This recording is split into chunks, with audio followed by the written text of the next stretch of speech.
إن الحمد لله نحمده ونستعينه ونستغفره ونتوب إليه ونعوذ بالله من شرور أنفسنا ومن سيئات أعمالنا من يهده الله فلا مضل له ومن يضلل فلا هادي له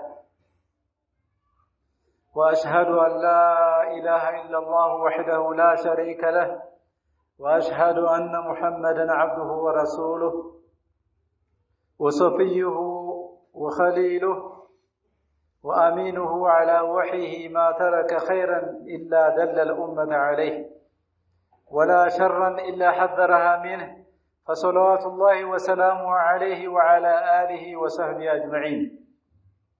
أما بعد فاتقوا الله عباد الله وراقبوه جل في علاه في الغيب والشهادة والسر والعلانية مراقبة من يعلم أن ربه يسمعه ويراه.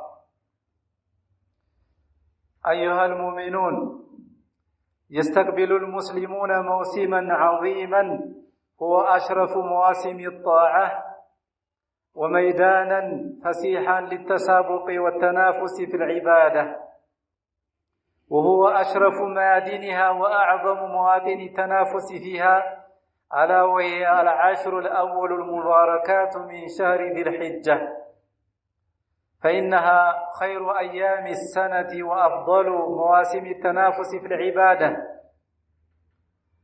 غنمنا الله أجمعين خيراتها وبركاتها ورزقنا أجمعين حسن العمل فيها. عباد الله، إن من شرف هذه الأيام أن الرب جل في علاه أقسم في محكم تنزيله بها تشريفا لها، قال جل في علاه: والفجر وليال عشر. والمراد بالليالي العشر في قول ابن عباس وغير واحد من السلف أي الأول من شهر ذي الحجة. أيها المؤمنون، ينبغي على كل مسلم أن يدرك شرف هذه العشر وأن يعرف عظم قدرها ورفيع مكانتها وعظيم شأن العمل الصالح فيها. روى الإمام البخاري في كتابه الصحيح، وأبو داود في سننه، وأحمد في مسنده وغيرهم من حديث ابن عباس رضي الله عنهما أن النبي صلى الله عليه وسلم قال: ما من أيام العمل الصالح فيها أحب إلى الله من هذه الأيام، يعني أيام العشر.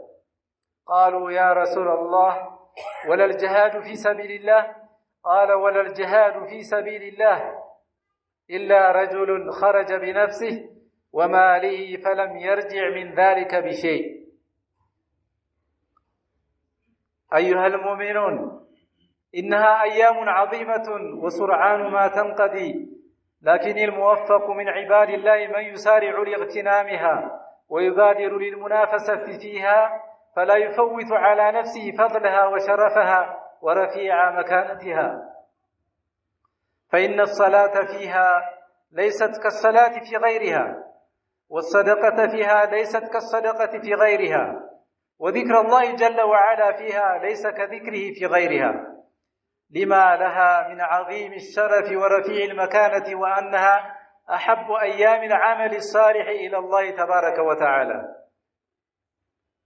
أيها المؤمنون، ولهذا ينبغي على عبد الله المؤمن الناصح لنفسه أن يعرف أولا عظيم قدرها ورفيع مكانتها عند الله جل وعلا، ثم ثانيا يتوكل على الله ويستمد منه العون ويستمنح منه التوفيق جل في علاه أن يغنمه خيرات هذه العشر العظيمة وبركاتها الجسيمة، ثم من بعد ذلك يجاهد نفسه مجاهدة تامة على اغتنامها وانتهاز فرصتها الثمينة. والله جل في علاه يقول: والذين جاهدوا فينا لنهدينهم سبلنا وإن الله لمع المحسنين.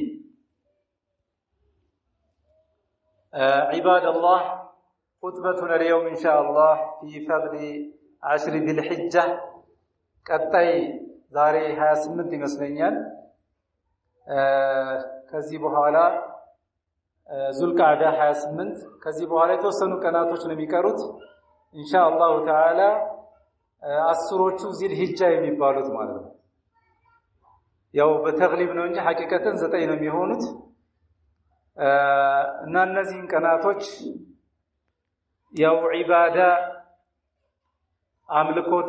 አምልኮት በተለየ ሁኔታ አጅራቸው በጣም የተነባበረ መሆኑ ስለሆነ ከወዲሁ ዝግጅት እንድናደርግ ለማስታወስ ይሆናል ማለት ነው።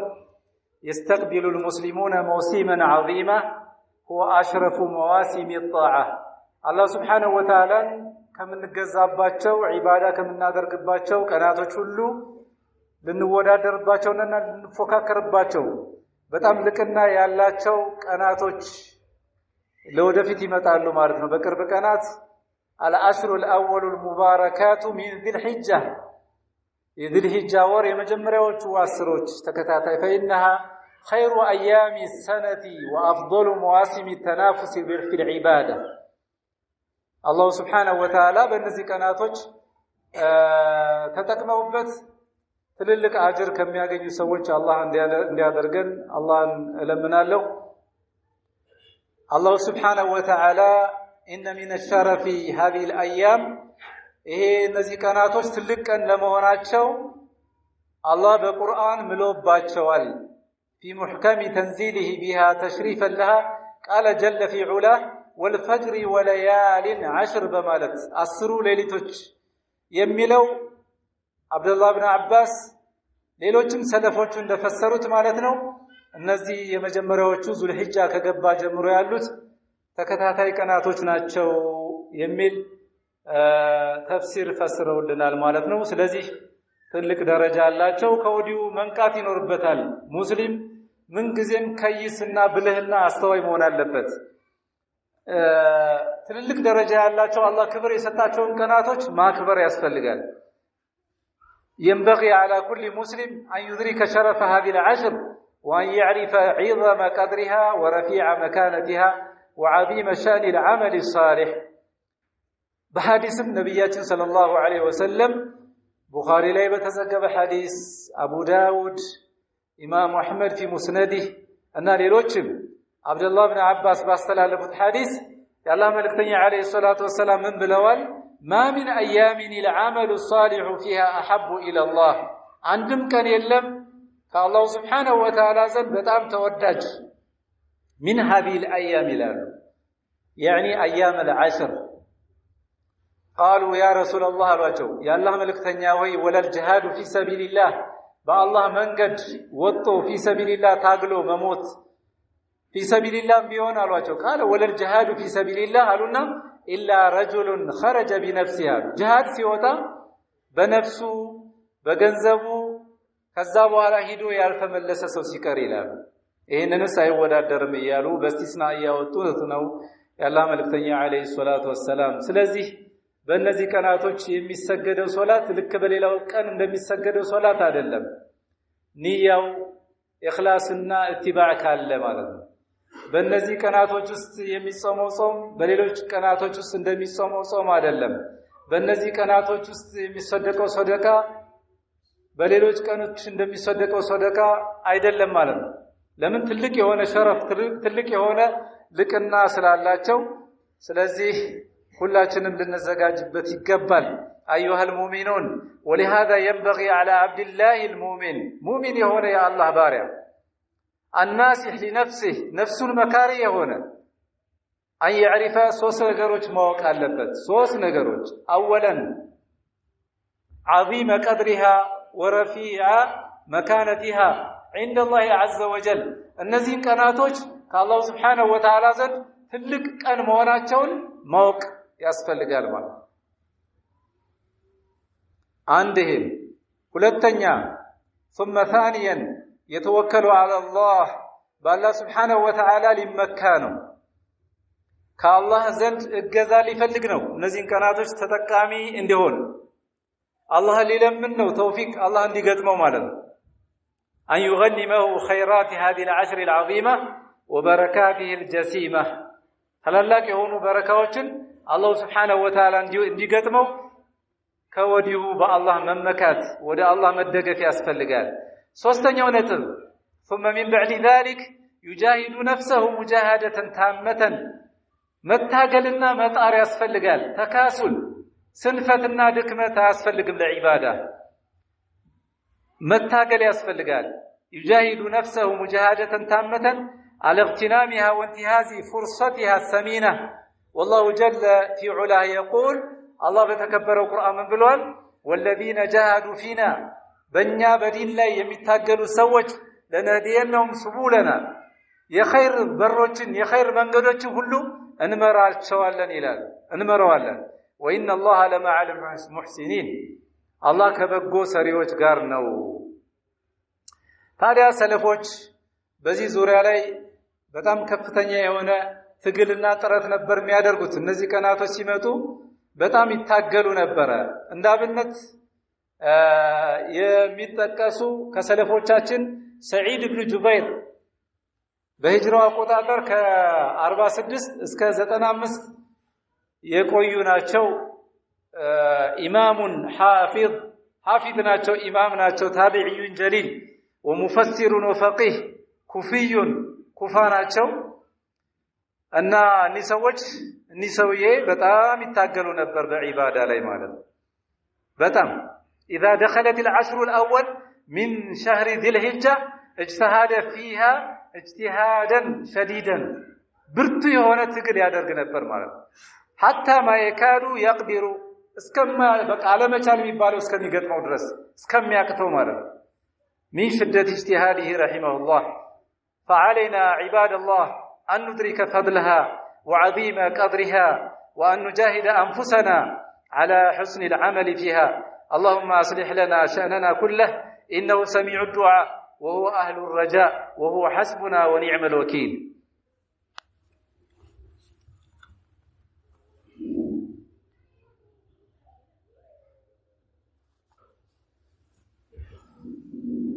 الحمد لله كثيرا وأشهد أن لا إله إلا الله وحده لا شريك له وأشهد أن محمدا عبده ورسوله صلى الله وسلم عليه وعلى آله وصحبه أجمعين. أما بعد عباد الله اتقوا الله فإن من اتقى الله وقاه وأرشده إلى خير أمور دينه ودنياه. عباد الله إن من أعظم الأعمال التي ينبغي للعبد أن يحرص عليها في هذه العشر. እንግዲህ በእነዚህ ቀናቶች የሚሰሩ ስራዎች ምንድነው መስራት የሚገባን የሚሉትን ነጥቦች ሁለተኛው የኹጥባ ክፍል ለማስታወስ ሞክራለሁ። ከታላላቅ ተግባራቶች ውስጥ التي ينبغي للعبد أن يحرص عليها في هذه العشر تجديد النية وإخلاص العمل لله. ንያውን ማጥራት ያስፈልጋል። ሐሳቡ ንያው ለአላህ መሆን አለበት። ስራውን ለይስሙልኝ ማድረግ የለበትም። ከይስሙልኝና ከይዩልኝ መጽዳት አለበት። ይሄ በ10 ዚል ሒጃ ብቻ ሳይሆን በማንኛውም ሰዓት فيحرص العبد كل الحرص أن تكون سكناته وحركاته لله عز وجل. ሲቀመጥም ሲንቀሳቀስም ፍጹም ዒባዳው አምልኮቱ በሙሉ ለአላህ መሆን አለበት። وتكون أعماله مرادا بها وجهه سبحانه متبعا فيها سنة نبيه صلى الله عليه وسلم. قال تعالى في الحديث القدسي الله سبحانه وتعالى بحديث القدس من إلال أنا أغنى الشركاء عن الشرك. أني ተጋሪዎች ተሻራኪዎች ተሻርከው ከሚያገኙት ጥቅም እኔ የጸዳሁ ነኝ ይላል አላህ Subhanahu Wa Ta'ala. من عمل عملا أشرك فيه معي غيري تركته وشركه. ከኔ ጋር ሌላን አካል ጨምሮ አንድን ስራ ሰርቶ የመጣ ሰው ማንኛውም ስራ ሊሆን ይችላል عملا تركته وشركه እሱንም እስከ ሽርኩ ተወዋለሁ። ያ ሰው ይመንዳህ ነው። እኔ አላህ ራሱን ነፃነቱን ይገልጻል ማለት ነው። ስለዚህ ዒባዳችን አምልኮታችን ለአላህ Subhanahu Wa Ta'ala መሆን አለበት። ሁለተኛ ومما يشرع من الأعمال في هذه العشر በእነዚህ 10 ቀናቶች ከሚተገበሩ ተግባራቶች المحافظة على الفرائض والواجبات فرض ሶላቶች ዋጅባቶች ላይ ሙሐፈዛ መጠበቅ በማንኛውም ሰዓት መጠበቅ እንደሚገባን በእነዚህ ቀናቶችም ደግሞ 5 ወቅት ሶላታችን መጠበቅ ይኖርብናል قال الله تعالى في الحديث القدسي وما تقرب إلي عبدي بشيء أحب إلي مما افترضت عليه نبيله ምንም ባሪያው መቃረቢያ ነገር የለውም وما تقرب إلي عبدي بشيء أحب إلي ከኔ ዘንድ በጣም ተወዳጅ مما افترضت عليه በሱ ላይ ግዴታ ካደረኩበት ውጪ ከኔ ዘንድ በጣም ተወዳጅ ተግባር የለም ይያለ ነው አላህ Subhanahu Wa Ta'ala የሚቃረብበት ባሪያው ማለት ነው ثالثا ሶስተኛው وما يشرع كذلك في هذه العشر الصيام በእነዚህ ቀናቶች ከሚወደዱ ተግባራቶች ጾም ነው ያው በጾም ዙሪያ ላይ 10 ዚል ሒጃን ጾመውታል የሚለው ሐዲስ ችግር ያለበት ቢሆንም ማለት ነው ችግር እቅራብ አለበት ይላሉ ዑለሞች እነ ሼኽ ኢብኑ ባዝ وكذلك ሌሎችም ዑለማዎች ማለት ነው ሐቂቀተን ካየነው ግን ያው አዕማል الصالحة ما من أيام العمل الصالح فيها خير وأحب إلى الله بميلو ስለሚካተት ጾም ይገባናል አራተኛ ومما يشرع كذلك في هذه الأيام الفاضلة كثرة الذكر والتهليل والتسبيح والتكبير والتحميد ذكر مابزات لا إله إلا الله سبحان الله الله أكبر الحمد لله የሚሉትን ذكر مابزات ይገባል ይሄን በተመለከተ ሐዲስ መጥቷል ما من أيام أعظم عند الله ولا أحب إليه العمل فيهن من هذه الأيام العشر فأكثروا فيهن من التهليل والتكبير والتحميد أبزوا بالنزي كناتوج لا إله إلا الله ملون ذكر الله أكبر ملون ذكر الحمد لله ملون ذكر أبزوا وكان ابن عمر وأبو هريرة أبو هريرة رضي الله عنهما يخرجان إلى السوق بالنزي كناتوج ودقبا يوطو نبرا في أيام العشر يكبران تكبيرا يدرق نبرا ويكبر الناس بتكبيرهما سوم تكتلواچو تكبيرا يدرق نبر مالن